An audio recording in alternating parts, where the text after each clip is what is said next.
Our bank strategy doesn't seem to work for you. A single-parent household's high school graduate gets sacked. Alex Miller, the newly appointed president who had recently taken over the bank, was standing in front of me. Alex declared my dismissal and threw me out of the bank with a smug smile. Alex obviously meant to cast me out like trash, even though I had a history of making no serious mistakes and even improving performance for the bank. That was the start of my conflict with Alex. David Nelson is my name.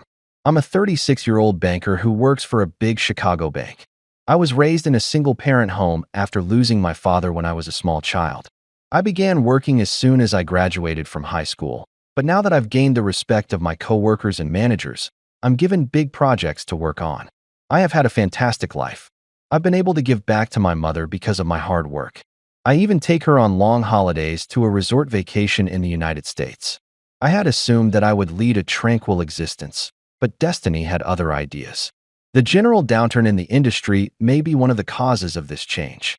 The same strategies that had previously been successful were failing to bring in new business, and among us bankers, rumors of a potential merger began to circulate. The previous president had been actively working hard to create new business chances, but he collapsed in the midst of it all. Thankfully, his life was spared and he was promptly located. Even though it was verified that he would require a lengthy hospital stay, I was relieved to hear the news. It was decided that a change in leadership was necessary because, even after his recovery, he would not be able to return to the front lines as previously. Alex Miller, the eldest son of the previous president, was appointed as the new president. Alex, who was in his early 40s, had been employed in the global hotel sector before. I believed he was passionate about his career because I had heard he had switched to a different industry to obtain more expertise. However, that presumption proved to be incorrect in the most detrimental way. Alex gave a ridiculous order as soon as he was elected president. He crossed his arms haughtily and glared critically at the staff as he walked into our office for the first time. With a firm, authoritative voice, he addressed the senior staff and declared, "Now that I'm in charge, we're changing the old ways to make this a place where young talent thrives. Employees under 30 are being promoted to important roles." Alex effectively pushed longtime seniors who had held important positions for more than a decade to the sidelines by demoting them. He began replacing them by elevating a succession of young, highly educated bankers to high-level positions. From now on, this bank will operate based on merit.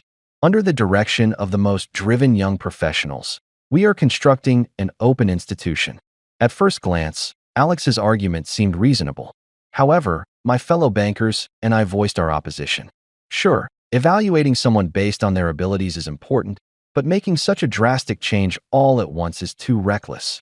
Alex had just been appointed the president and knew nothing about the inner workings of the bank or the strengths and personalities of the staff. Even if you wanted to improve the bank, this approach would never work. With that in mind, I gathered the opinions of my colleagues and decided to speak up to Alex.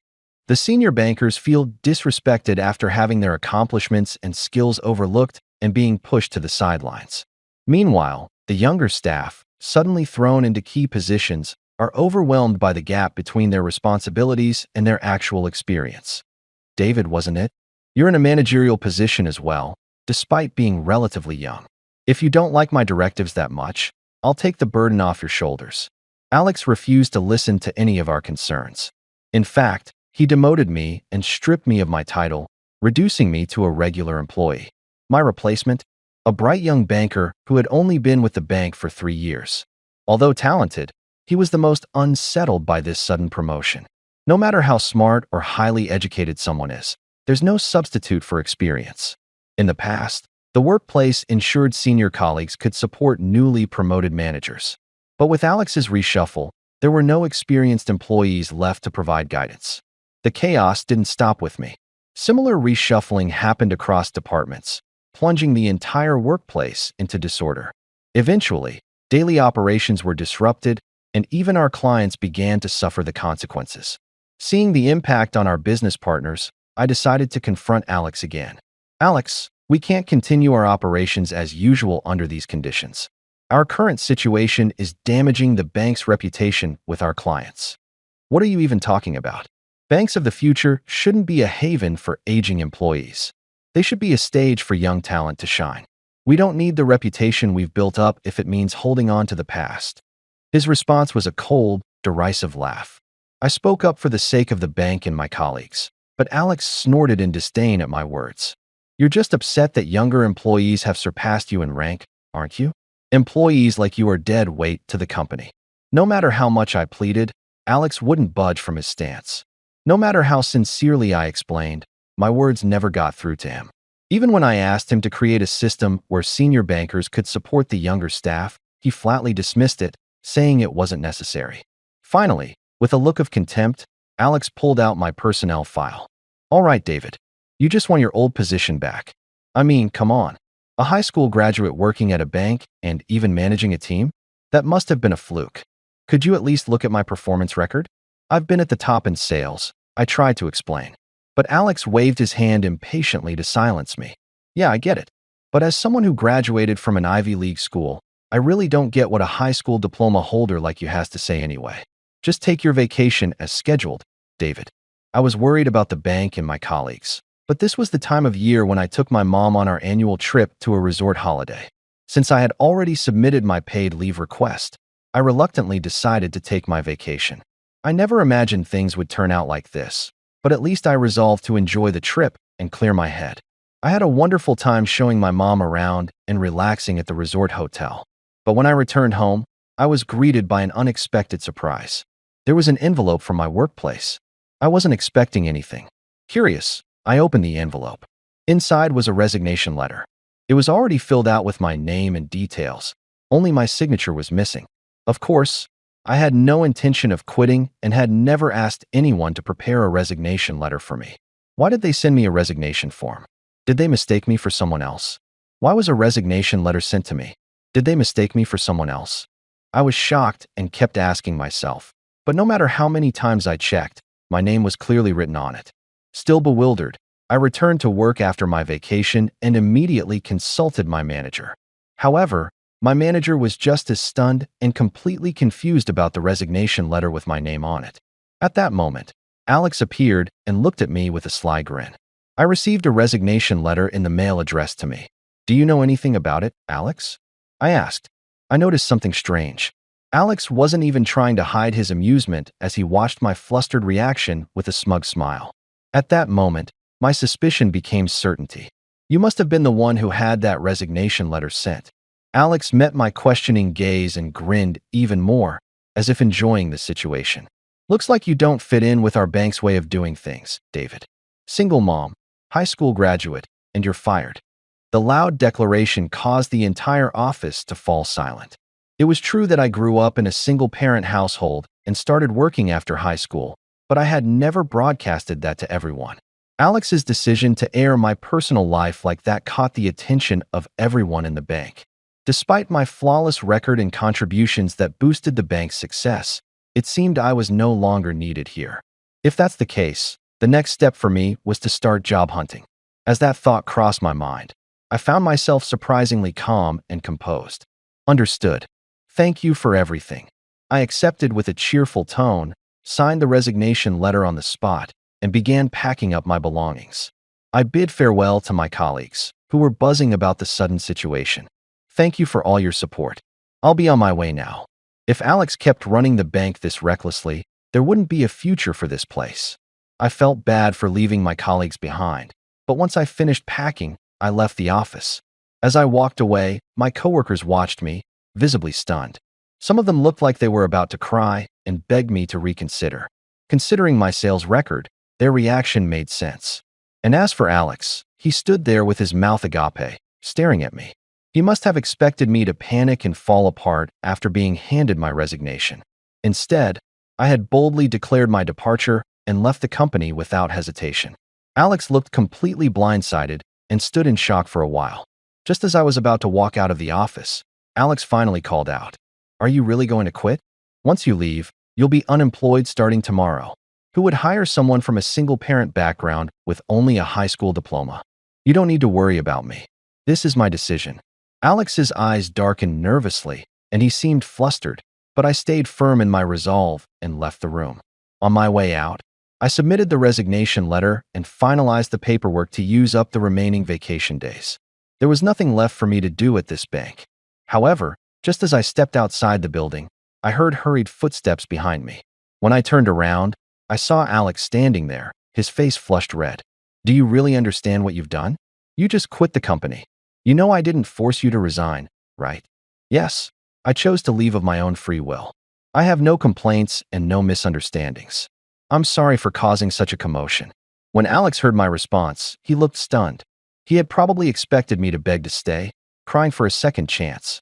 But I had already made up my mind to leave the bank behind. With one final nod, I headed home for good. I didn't actually think I'd quit on the spot. However, that brief moment of peace didn't last long. The next morning, as I was eating breakfast, my phone suddenly rang. The caller number showed it was from my former workplace, the bank I had just left yesterday. Why are they calling me? Did I forget to wrap up something? Curious, but unable to ignore the call, I picked up. The moment I hit the answer button, a loud voice boomed through the line. Finally, you answered. What's the deal with that? Get to the bank immediately, you hear me? With all due respect, I've already resigned. I can't think of any reason why I'd need to come in. I was about to hang up when Alex continued shouting at me. There's something we need to discuss about your resignation. Just get here quickly. I can't explain everything over the phone. Understood. I'll come over. I knew that if I hung up, Alex would keep calling until I agreed. Annoyed by his persistence, I quickly got ready. My mom watched me curiously as I prepared to leave. The bank called me in, so I'll be out for a bit. I gave her a brief explanation and left the house. About 30 minutes later, I arrived at my former workplace.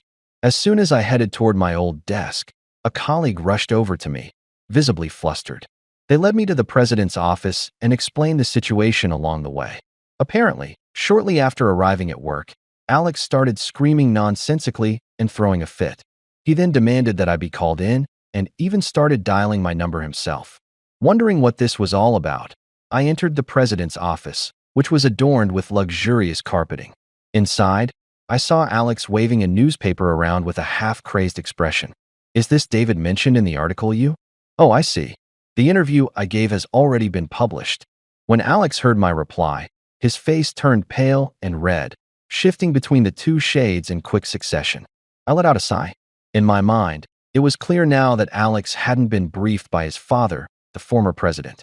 The article was about the future of the financial industry, shaped by emerging technologies such as AI. I had been interviewed as a representative expert on the server infrastructure needed for banks of the future. After graduating from high school, I joined a local company.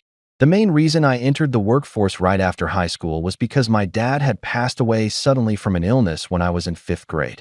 My mom, who had been a stay-at-home mom until then, suddenly became responsible for supporting our entire household. I was deeply grateful to her for working tirelessly from morning till night and promised myself I would repay her kindness once I grew up. My mom found work as a part-time administrative assistant at a local company. She had never worked before, learned on the job while also earning the necessary qualifications, and poured herself into her work. Thanks to her, I had a smooth school life and graduated elementary school without any issues. I went on to the local high school, where I made good friends and enjoyed my everyday life. However, as everyone around me started to seriously think about their future education or careers, I began to realize just how much of a burden my mom had been carrying. I couldn't continue living carefreely while she worked so hard. That's when I made a firm decision. Mom, I'm going to work after I graduate high school. I can't let you bear the burden alone. So starting next year, I want you to take better care of yourself and rest more. One fall morning, just as I had started my last year of high school, I told her this. But my mom firmly insisted that I should continue my education. The truth is, I was at the top of my class for all 3 years of high school and excelled in academics. Math was my strongest subject, and I even placed in the top 100 in the state during a national standardized test and received an award. Because of this, my mom believed that I should continue my studies through college. I wasn't willing to back down. I understand what you're saying, but going to college isn't my life's goal. What's more important is that I grow into someone who can stand on his own. I vividly remember the surprised look in her eyes when I said that. It was the first time my mom realized how seriously I'd been thinking about my future. To ease her concerns, I carefully explained that I already had a specific company in mind where I wanted to work and walked her through my life plans. After hours of talking, She finally understood that I wasn't choosing a job because we couldn't afford tuition, but because I genuinely wanted to work at that company. And so, I graduated from high school and immediately joined a local company. The first time I got a paycheck, I felt the full weight of hard work and the value of earning my own money. The company was an IT firm, and with my knack for math, I quickly became engrossed in programming. It turned out the work suited me perfectly. I absorbed knowledge at a pace that amazed even my senior coworkers. I didn't just keep up. I mastered every new technology that emerged, one after another. In particular, I became a world-class expert in cybersecurity. It was my reputation as a trailblazer in the industry that caught the attention of Alex's father, the former president of the bank. Back when he was still in good health, he approached me with a request to secure personal and financial data for the bank's future. Moved by his desire to protect the local community who trusted the bank with their savings, I decided to switch jobs and join the bank. Since then, I've led the bank's cybersecurity efforts, revolutionizing its security protocols. Over the years, I developed innovative technologies that reshaped industry standards. My achievements caught the attention of not only the financial world but other industries as well, leading to numerous interview requests. One of those interviews was what led to the newspaper article that caused this commotion. Alex's face was as red as a tomato as he waved the newspaper featuring my name and photo in large print around and raged. "Why are you being featured so prominently? You're supposed to be a high school diploma from a single-parent household." With all due respect, Alex, my work has nothing to do with my background or education. Isn't it the results that matter more than how someone was raised? Alex, whose face had turned red all the way to his hairline, was still unwilling to accept my response. Frustrated, he turned on the TV, but the news channel was also showing a segment about my interview. The security system I had unveiled was far more versatile and advanced than any previous solutions.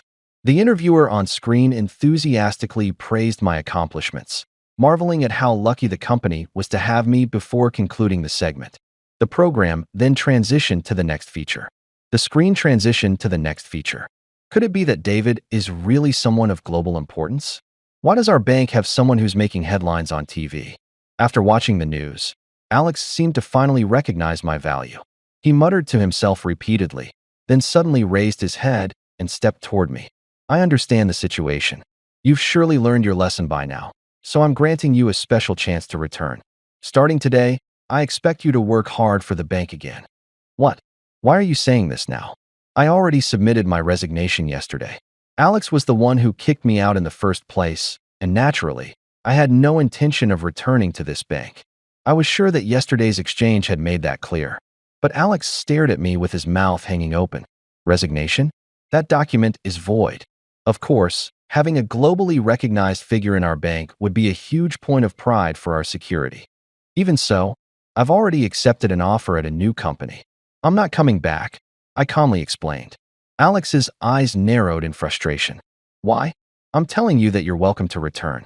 There's no need to be stubborn and lie. This bank gave a high school graduate from a single-parent household like you a chance. Just come back right now. Will you pay me $330,000 a month?" Alex's jaw dropped so far it looked like it might unhinge. $330,000 a month. You must mean per year. Even $30,000 a year is generous for someone with your background. But I'll make an exception for you. No, I meant $30,000 per month. That's how much my new company values my skills. When I stated this calmly, sweat began to drip down Alex's forehead. Even after seeing my accomplishments broadcast nationwide, he still couldn't fully grasp my worth due to his outdated way of judging people by their upbringing and education. As Alex opened and closed his mouth like a fish gasping for air, I continued, "If you can't meet those terms, I won't return to this bank." "That's ridiculous. There's no way you could have found a new job so quickly after just resigning yesterday." Alex spat his words at me, glaring fiercely. He was clearly upset that I had rejected his offer and was desperate to find fault with me. No matter how famous you are, no company would hire someone who just resigned out of the blue. No responsible manager would take that risk. That's why I rejoined a company that knows me well. The local IT firm that hired me when I first started working after high school. Hearing my answer, Alex stood there dumbfounded.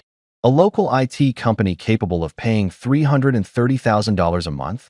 There's only one. Yes, the very company you're thinking of. They've been a loyal client of this bank for years, but after hearing about everything that led to my resignation, they're considering their partnership. Our town is home to one of the nation's top IT companies, known across the country. Anyone who hears its name recognizes it instantly. The reason they had stayed loyal to this bank was because of me. In fact, the bank's financial stability largely depended on that partnership. Even someone as out of touch as Alex understood the value of that company. His mouth hung open, and his face grew visibly paler by the second. There's no way David, a high school graduate from a single-parent household, joined that company, and now they're canceling their contract with us. Yes, I'm a high school graduate, and yes, I grew up in a single-parent household. But a person's value isn't determined by their background or education. It's defined by their achievements. Don't you think? As I spoke calmly, Alex's face turned red, then blue, then red again. I'll double your salary. No, I'll pay you $30,000 a month. You're indispensable to this bank. I admit that now. Please come back and help us keep that contract. Alex's face twisted in desperation as he pleaded with me, his clenched fists trembling. Knowing Alex's pride, I was sure he had never imagined he'd be in a position where he had to lower himself like this. But now that the survival of the bank was at stake, he finally realized the gravity of the situation and was willing to change his attitude. If Alex had recognized his mistakes earlier, things might not have come to this. However, rather than forgive Alex, who dismissed the opinions of senior employees and labeled them as dead weight, I could only feel pity for him. So, I won't be returning to his bank as you envisioned. Please continue doing your best with your young team, I said, giving Alex a look filled with both pity and disbelief. Once I had said everything I needed to, I quietly left the room. Even as I walked away, I could hear Alex's pitiful voice calling after me, trying to stop me. Eventually, I heard a loud thud as he collapsed to the floor, crying out loudly, but I no longer cared. Without me leading the security team, I was sure the bank would soon be in trouble. And if the top IT company in the area pulled out their dealings with the bank, it was only a matter of time before the bank's financial situation worsened. I hated the thought of my former colleagues being caught up in this mess. However, Alex's reckless management had brought this upon the bank, and there was nothing I could do about it. As I left the president's office, I glanced back for just a moment. In the lavishly decorated room, Alex stood frozen in place, speechless. After that, I rejoined the IT company where I had previously worked and settled back into an enjoyable daily routine. Having worked there before, I was able to fit in easily with both the office environment and my colleagues. Moreover, since the job focused on developing security systems, my specialty, I had no trouble enjoying a peaceful and productive work life. I had forgotten just how fulfilling it could be to work with trustworthy teammates and focus on meaningful projects, something I'd lost sight of during my time at the bank under Alex's leadership. However, during one lunch break, I came across a piece of news that made me do a double take. It was an announcement that the bank I used to work for was facing bankruptcy. Just as I had warned Alex, losing the partnership with our IT firm had caused their revenue to plummet. Worse yet, rumors about the bank losing a major partner spread quickly, causing other businesses to also cut ties. The news segment even pointed out that the bank's downfall was largely due to its loss of skilled employees. Based on the timing and details, they were most likely referring to me. I felt bad for my former coworkers, but I was also genuinely surprised to see my contributions recognized to that extent. When I returned to the office after lunch, I was informed that a visitor was waiting for me.